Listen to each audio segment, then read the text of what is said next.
Hello there, thank you so much for stopping by. My name is ChitChad and welcome back to another episode of Planet Coaster, where we are working on the studio theme park. Off camera, I continued working and tweaking the track layout for the taxi coaster, and I thought it would be fun to pick up here while I started working on a new building in this section of the park. This building will actually be serving a purpose. We're gonna basically make a maintenance bay for this coaster, which is something I haven't done for any of my builds on previous episodes or series, so I thought this would be a fun opportunity to try and build something like that. We'll use the track and essentially split it off to create a fake track that goes into this building to be a maintenance bay. And this was fun. I just wanted to create something that kind of filled this space just because I thought there needed to be one more kind of themed element beyond just all the trees and chain link fences. So I thought this kind of broke up the visual imagery of the area and also serves a purpose. We will also be working on the tunnel more in this episode, the tunnel that we started in the previous episode that cuts through the storefronts. We'll be adding some signage and visual elements to that as well. And then we'll be adding more to the queue towards the end of today's episode. So this project in particular is getting pretty close to being finished, and we will start a new project in this park starting the next episode. And I was planning on getting this episode out yesterday, but I've been very busy with my 9 to 5 and just life in general. Life is always busy, but I can't complain. I've actually been able to work on some pretty cool projects at my 9 to 5, some animation, some green screen work, and even some voiceovers, which is always fun.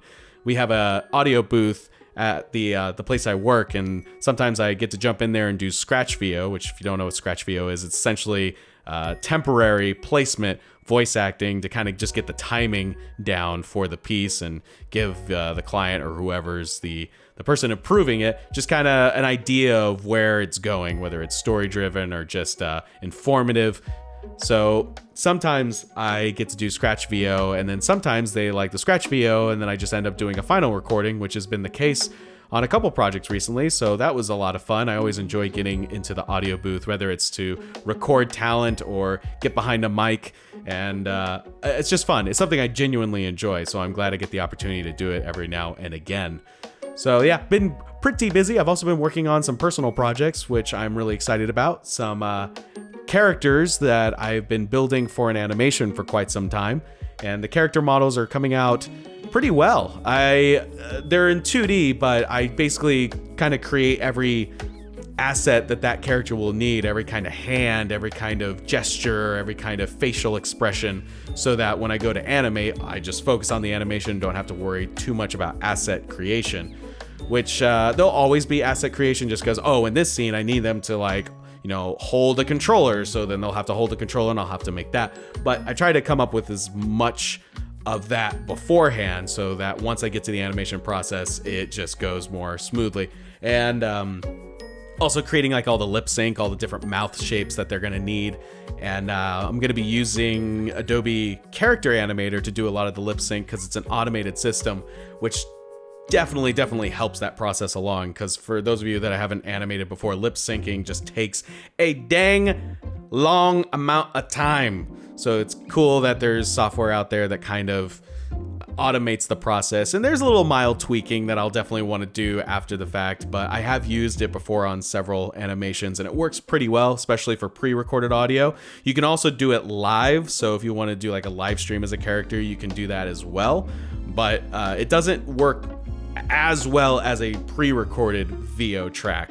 So that's something that I'm still kind of tweaking and figuring out and learning. It's fun to learn. It's fun to use new software and techniques. So hopefully I'll be able to share some of that with y'all in the near future. I'm very excited for it. And it's fun to be back in the studio park. And like I said, we're also going to be starting a new project here on the channel. It's just going to be a mini build. And I've started the recording process for that. I've been going back and forth on a couple of ideas, and it's been one of those things where, because this is a new idea, I've kind of I'm trying to get the thought out before I start like actually recording. So there's been a couple of sessions where I've just sat down and played around in Planet Coaster and be like, oh, this idea will work. Oh, this idea will work.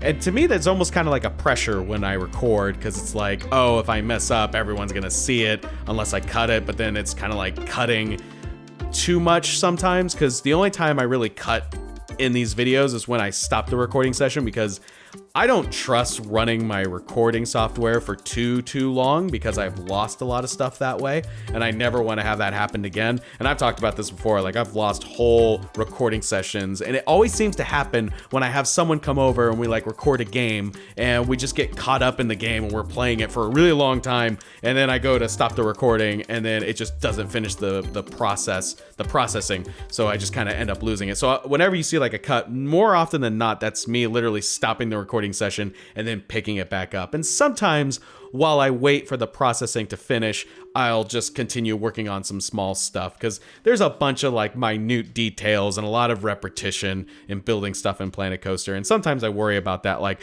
oh, I've been on this for so long, should I just finish it off screen, or should I just show the entire process? So I try to find a happy medium with that, and I hope it shows in these videos, because I definitely want to capture as much of the process as possible, but I also try to keep the pace going and not fumble around too much with ideas, which I go back and forth quite a bit on what I'm doing, and I try not to do that to extreme lengths, because I also want to show that there's progress being made. But that's why with this new project, I'm kind of like figuring out the groundwork before I'm like, all right, now let's start recording. I'm just like getting those ideas down, and then I hit the record button. But sometimes it just works. Like I don't even need to like think too much about it. I just kind of like know what I'm gonna do. For example, like the Pokemon Dark ride that I've talked about previously in the video game park. I just kind of like, I'm like, all right, there's gonna be the beach area, the forest area. There's gonna be a city. All right, let's just go and do it.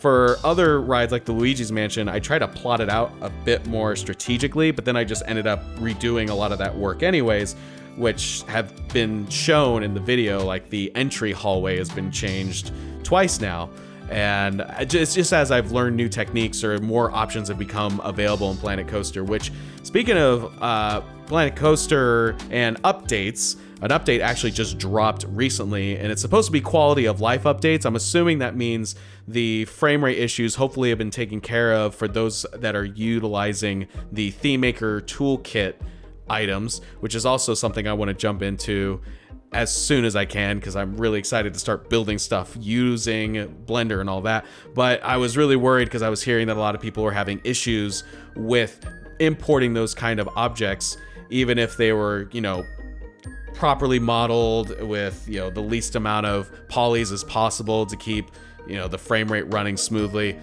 It just sounded like there was a lot of issues in that regard. So I kind of wanted to avoid it for a little bit until I heard that there was going to be some fixes. So I heard that it was a quality of life update. I haven't actually read what those updates contain, but if it's quality of life, hopefully it's just dealing with a lot of the I've been seeing a lot of people getting crashing, which I don't get too often, thankfully, but as long as that stuff's getting looked at, I am a happy camper. And that just means the game's getting better and better all the time, which is awesome. And Frontier is just fantastic with, you know, delivering us new content, whether it's free or DLC, which, you know, I'll never complain, because content's content and I love it. And things that they don't build, we now have the option to build with the Theme Maker's Toolkit, which is fantastic. And I think in giving us the option to build our own items in these 3D programs, hopefully now they're going to really start focusing on, or the hope is that they focus on some more coaster types or ride types. Me personally, I'd like to see more like water ride options, and I'm sure there's tons of other flat rides and stuff like that that they could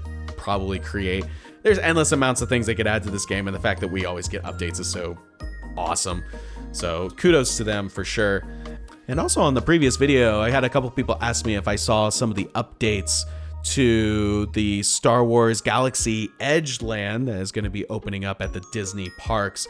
They showed off a Hondo animatronic, which I believe they said is the second most advanced animatronic that Disney's put together, which is only dwarfed by the Na'vi animatronic that's at Disney's Animal Kingdom in the Pandora area, which is like the river ride. I forget what it's called specifically, but that animatronic is just absolutely amazing. It's kind of a bummer that it's really the only major showpiece in that ride, but it's a fantastic showpiece. I've seen a couple videos on it. It's just like, wow, the fluid of motion is just phenomenal. And the what they showed for Hondo was really cool. I really like that character from Clone Wars, and also he showed up in a couple of episodes in Star Wars Rebels. Like, he's just so funny. Which the voice of Hondo is actually Jim Cummings, who is a phenomenal voice actor. I mean, that guy is such a talent. He's basically like a voice of a childhood. I mean, everything from Pete to Tigger. He also does voice matching. Like, I didn't know this for the longest time, but he also sang part of Be Prepared from The Lion King. And it's almost seamless, like from Jeremy Irons to Jim Cummings, like in that song. You don't notice that it's another person singing certain parts. It's just the guy is just so dang talented. So it's cool to see another one of his characters be turned into an animatronic, especially one that's so complex. It's just, I can't wait. I can wait. I'm gonna wait a very long time because that land is gonna be absolutely insane. I remember when, like, the month that the first Harry Potter area opened at Universal Studios in Florida, Islands of Adventure. Like, I remember that. I was there like a month after it opened, and it was still an absolute nightmare getting in. We had to wait like 3+ hours just to get into that area of the park, and then wait like another 3 hours just to ride the friggin' ride in that park. So I can wait for Star Wars. Like, in the inside, I'm screaming because I don't want to wait, and if I could just materialize on any of those rides, whether it be that new dark ride where you're like fighting the First Order or you're flying the Millennium Falcon, I don't care. I want to be there. But I can wait because crowds and lines, I'm good. Especially like something as crazy as that, because you know it's going to be crazy.